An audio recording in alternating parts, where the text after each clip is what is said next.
I want to know what is that one hope a person can cling on to even when he is fully shattered from within. Marijuana, alcohol, bad habits, it's pushed onto us from pop culture. What do we do? We still lack that feeling of belonging to somebody. How should we deal with that discontent and loneliness? We come across crossroads where we are compelled to choose between two options. When I'm at such a stage, what should I be doing?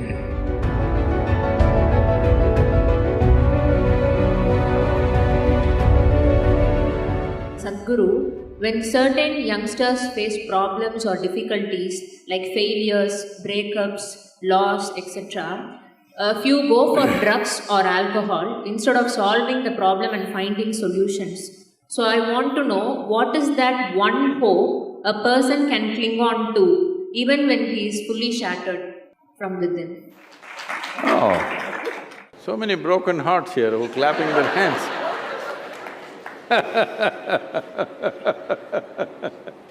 So, when he is fully shattered, what can he do? The question is, do you want to allow yourself to be fully shattered? That's a question. And many things that don't work out in your early life, you will see later on, it is a great blessing. There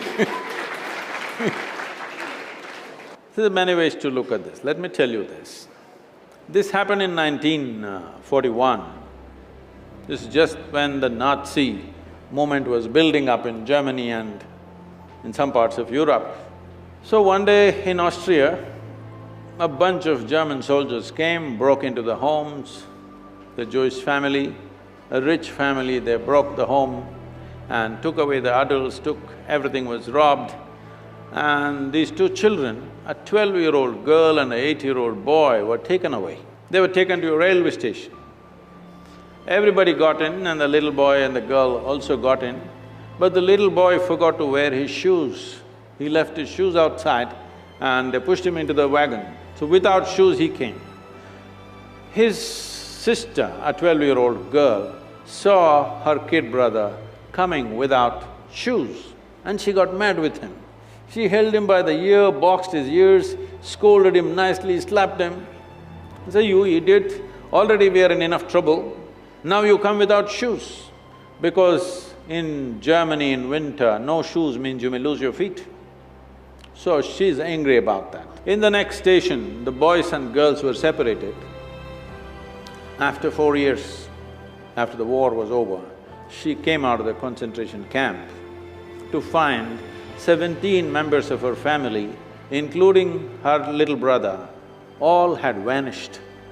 No records, no sign of them, they just evaporated. At that time,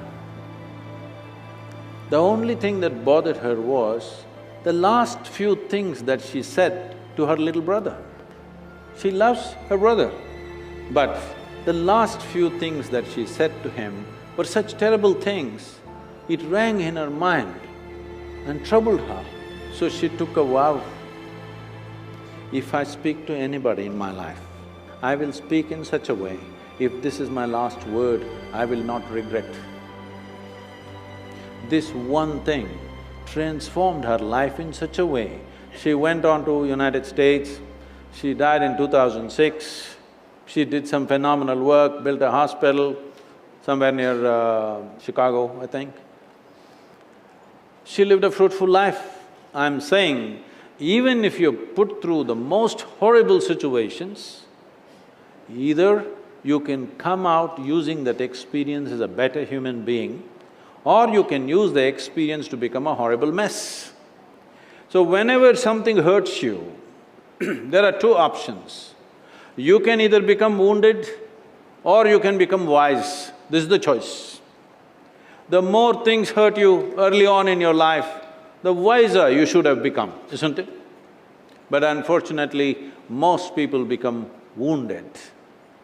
This is simply because they just need an excuse to turn their own intelligence against themselves, that's all. Especially if the world around you turns against you, is it not very, very important that your intelligence stands up for you? But being in this hyper-competitive environment, I sometimes question myself, should I be more competitive? Those who do not have any sense of their own competence will become competitive because their only pleasure is being one step ahead of somebody else. Because why I'm saying this to you is, being better than somebody, if it's a pleasure for you, you enjoy other people's failures. I call that sickness. This is not success. You, as a life, you want to be at your fullest. You have a right to be. Every life in creation, from a worm, insect, bird, animal, even a plant and tree, all striving to their best, isn't it? You also. But why are you concerned whether somebody is behind you? Why is that so pleasurable for you that somebody else is less than you?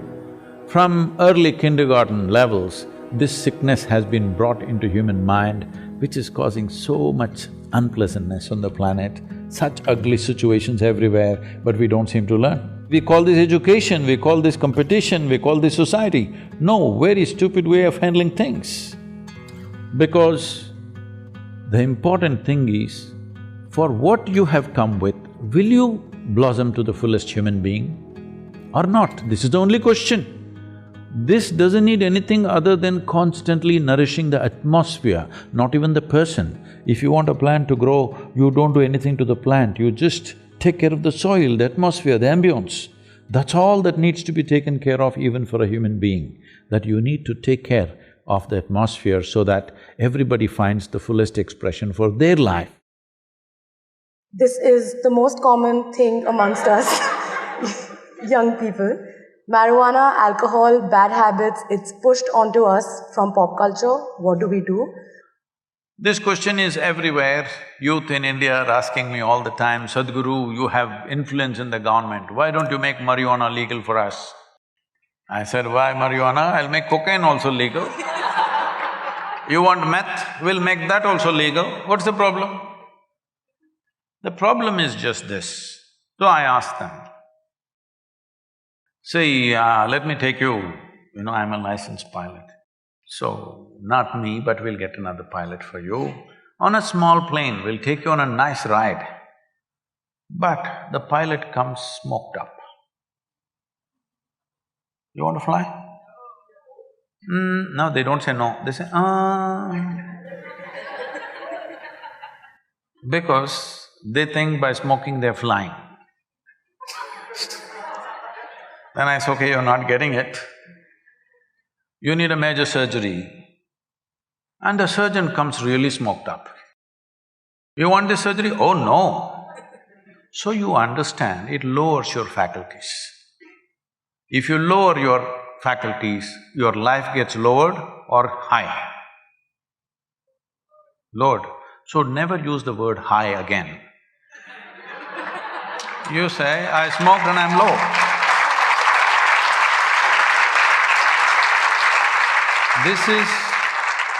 This is not a moral issue for me. I have no morality in me. But life should work, isn't it? Suppose my eyes become dim, do I live better? I'm asking.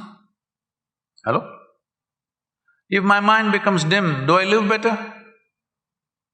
Why do people think by lowering faculties, life gets high? No, it doesn't. It's just giving you an illusion like that, for which you will pay a price.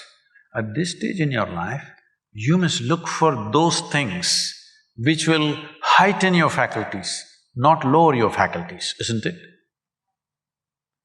If you're interested, you come, I'll show you where. Look at my eyes, I'm always stoned. Yes, look at me, never touch the substance. Because the greatest chemical factory on the planet is here. Hello? The question is only whether you're ecstatic or anxious is determined by, are you a good manager of this one or are you a lousy manager? That's all that is determining this. If you're a lousy manager, you're importing chemicals from outside. If you're a good manager, you're conducting this the way you want and blissed out all the time.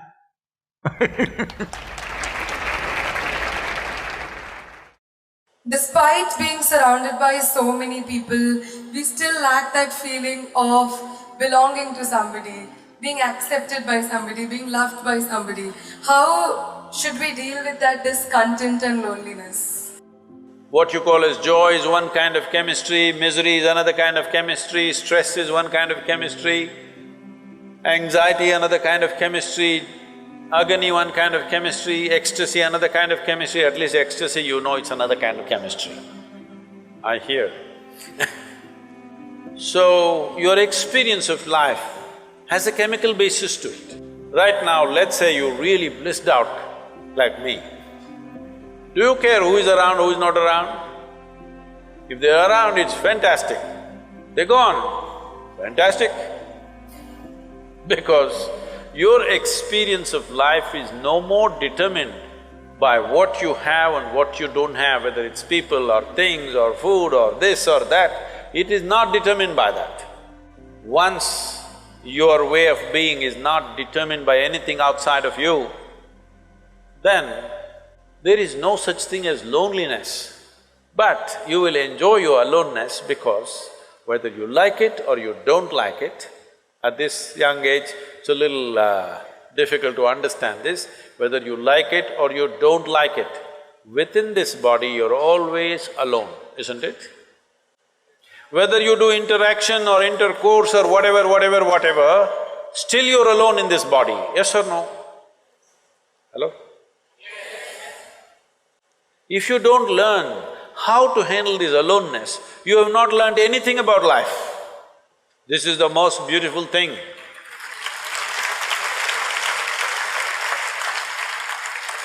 The most beautiful thing about life is, nobody can get here, it's just my space. Yes or no? Isn't this the most beautiful thing? Nobody can invade me. They can capture me, they can torture me, they can do so many things, but they cannot invade me because I have a space which is just my own. Isn't this the most wonderful aspect of your life? Don't suffer that. That is the most beautiful thing. Very often in lives, we come across crossroads where we are compelled to choose between two options which were equally pleasing. When I'm at such a stage, what should I be doing? See, we must understand this. People are always thinking, when it comes to education, career, choice of partners, marriage, at various points, what is the best thing to do? Let me tell you, there is no best thing to do in the world. Really, there's no best thing to do. Even if you take a very simple thing and put everything that you have into it, if you throw yourself into it, it could become a great thing. Is it the best thing? No. There is no best thing, because how do you decide what is best? What I'm doing is best or what you're doing is best? There's no such thing. Is spiritual process the best thing or chemical engineering the best thing? It'll be foolish even to ask that question, isn't it?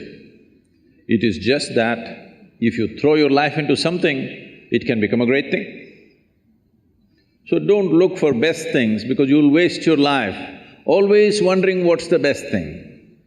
People come to me, they've been married for 35 years, have 3-4 children. Sadhguru, I don't know if I made the right choice.